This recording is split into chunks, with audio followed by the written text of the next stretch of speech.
There are a variety of methods used to install PVC trim. With Celect trim, there are a few in particular that we strongly recommend.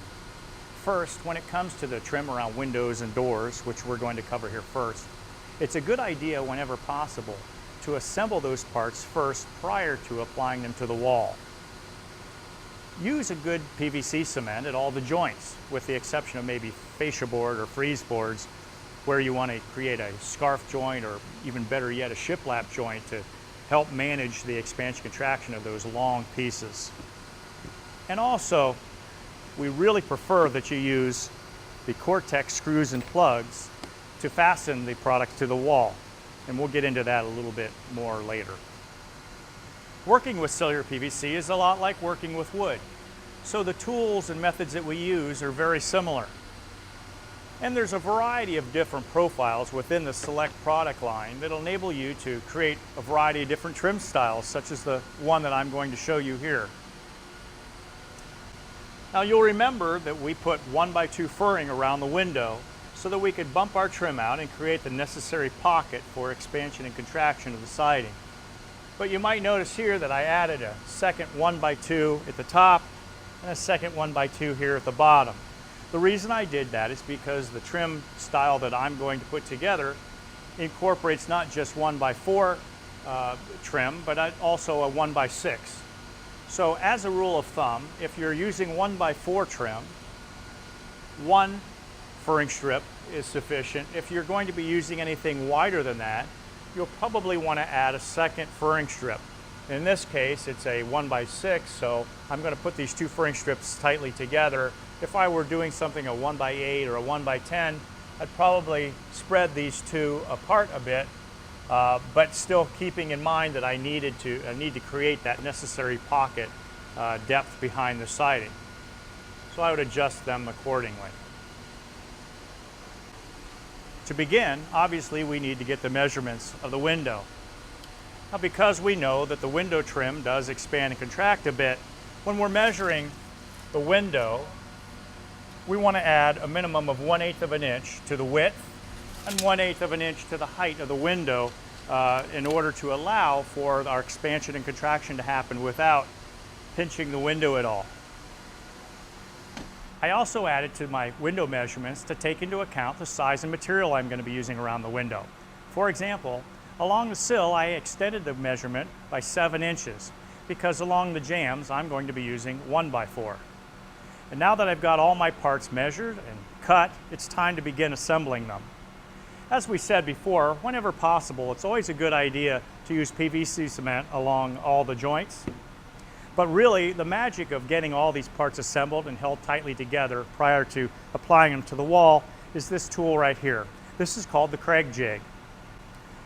If you buy the master kit with this, you'll get what you see here and one clamp. I just have 2 clamps, and you'll see why. I like to have a secondary clamp. The nice thing about this particular jig is that you're able to clamp it to your work table to begin with, so it holds everything nicely in place while you're creating your pocket holes. There are a couple adjustments that we need to make on this thing before we can use it. To begin with, there's this insert here, and on this insert there are lines of measurements, and those measurements are what you adjust to based upon whatever material, thickness material that you're going to be using. And in my case, obviously, I'm going to be using 3/4 inch material. So I'd set my measurement here to 3/4 of an inch. Tighten in my set screw in the back, and I'm ready to go there for 3/4 of an inch material.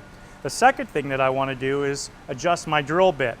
It's really nice. They've got a collar on the drill bit. It works with an Allen wrench and a gauge here along the side of the jig. You just adjust it to 3/4 of an inch material. Tighten your set screw. I'll double check that. And we're ready to go.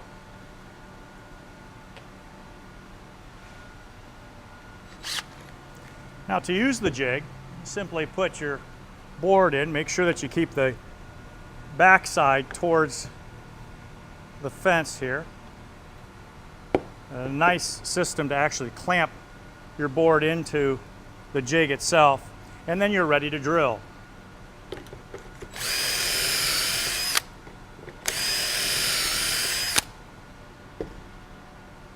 You'll see once I'm done, actually that creates a real nice pocket hole there, ready for assembly.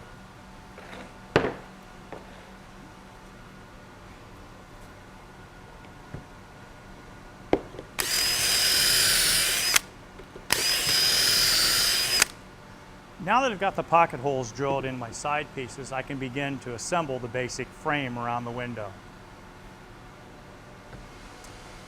My trim design calls for a skirt board along the bottom, so I'm using a 1x6 along the bottom, 1x4s along the sides, and a 5/4 by 6 with some ram's crown along the top. I'm going to start by putting some PVC cement along this seam. Now be careful, use very little. You don't want any of the PVC cement to get on the Kynar finish because it can damage that finish.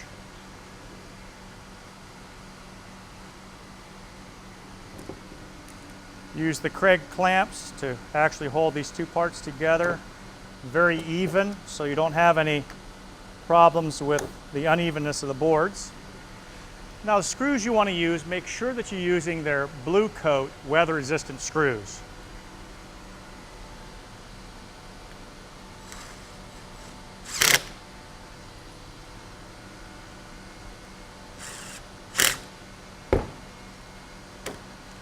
And that's one joint.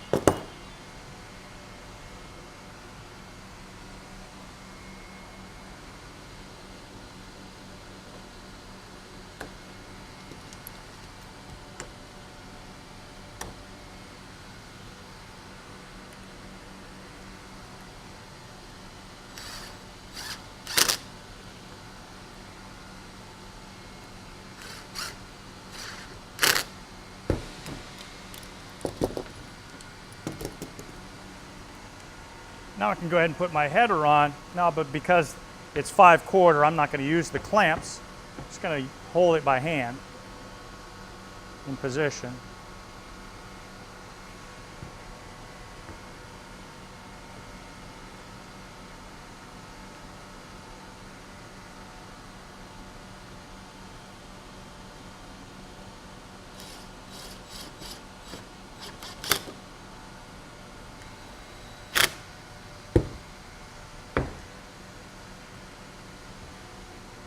Okay, here's my basic frame. Very good, all tight. Okay, my next step is I'm going to put the ram's crown along the top of the window. When I measured this crown, the way I measured it is so that I'll return this crown around the sides, and when I do that, the return will end up flush with the backside of my molding pieces.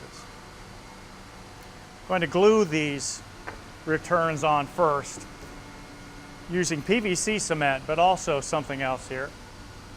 Now this is just a brand name, it's called 2P10, but basically this is a super glue and an activator that will act as a clamp to hold the parts together until the PVC glue actually has time to melt and bond the two parts together. You don't want to use just these parts because over time this will break apart, this will not. So again, this is the actual glue that holds the parts together over long term, and this will act as your clamp so that you can instantly put parts together and continue to work.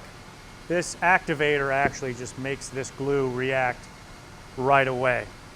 So to begin with, I'm going to put a bead of super glue, or not super glue, but my PVC glue along the part. Then I'm going to run another bead of this glue also.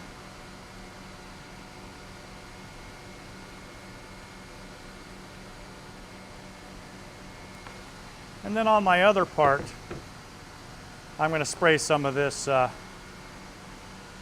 activator, being careful not to get too much on the face.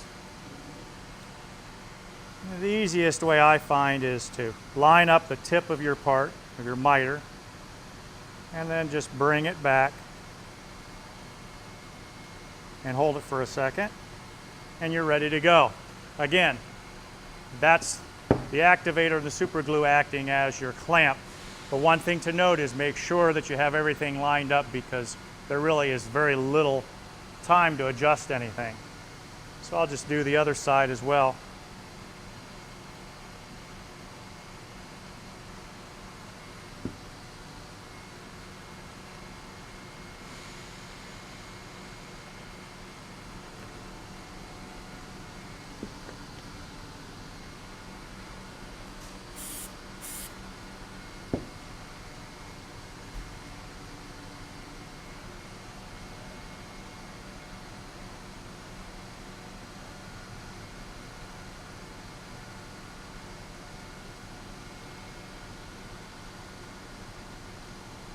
Excellent.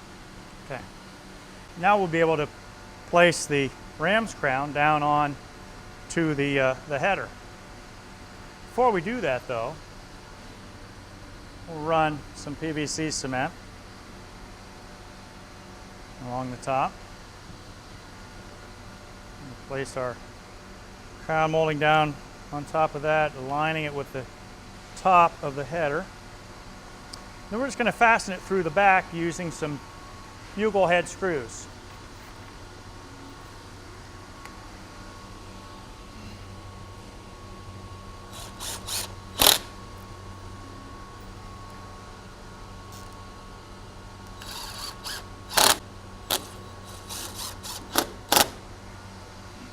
Okay, now we're going to use the same technique as we used there on the adding the sill to the skirt board.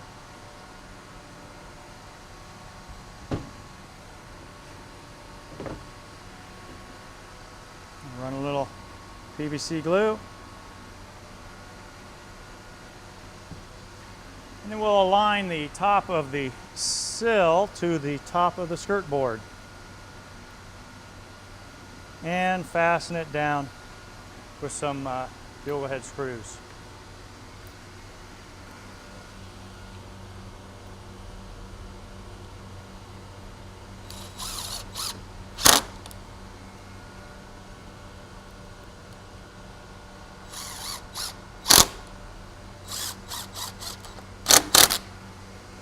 Okay.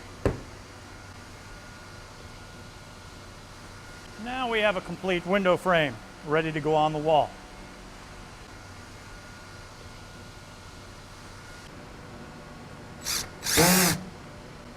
Drive the screw all the way in until the felt part of the bit actually touches the surface of the trim, and you'll know that you're deep enough to completely seat the plug. Then take one of the plugs and obviously put it in the hole. Now, to completely seat this into the hole, what I like to use is just a scrap piece of trim. Tap on the trim, and the plug then is flush to the surface. And we'll continue to do this around the window, staying about 2 inches from any of the cut ends. So we'll say 2 inches in here, 2 inches in from the top, and make sure that we space them no more than 16 inches apart.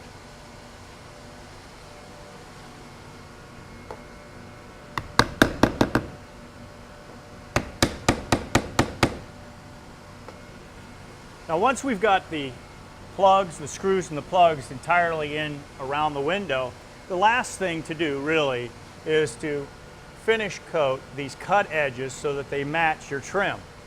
And for that, you would just use the Celect paint dabber.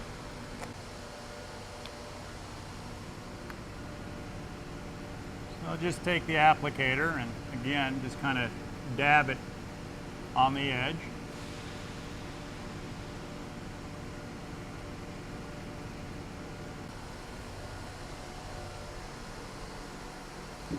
You'll do the same thing here at the bottom at the sill, and that along the skirt board. Use the same method to fasten the outside corners and other trim on the house, using the Cortex screws and the plugs. A couple things to keep in mind though about corners.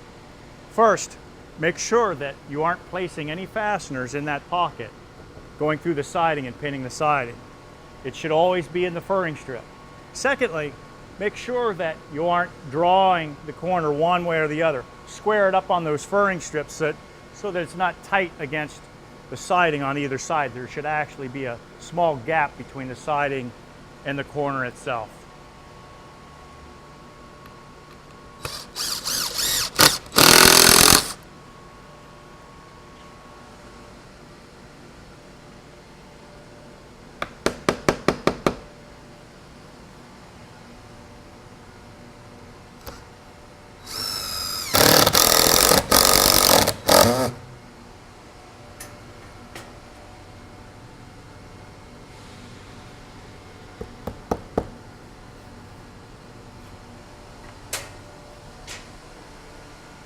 When you need to install more than one consecutive piece of trim, such as an extended frieze board or an outside corner or something like that, we recommend that you do one of two things at the seams. Either create a shiplap, you can use a router for this, or a scarf joint. In either case, make sure that you use the Celect paint dabber and paint that cut edge so that when the two pieces do shrink a bit in the wintertime, it's color underneath. And remember, as a rule, do not glue butt joints. Glue miter joints only. If you have to run a frieze board around a corner, you're going to want to miter that corner and you're going to want to glue that.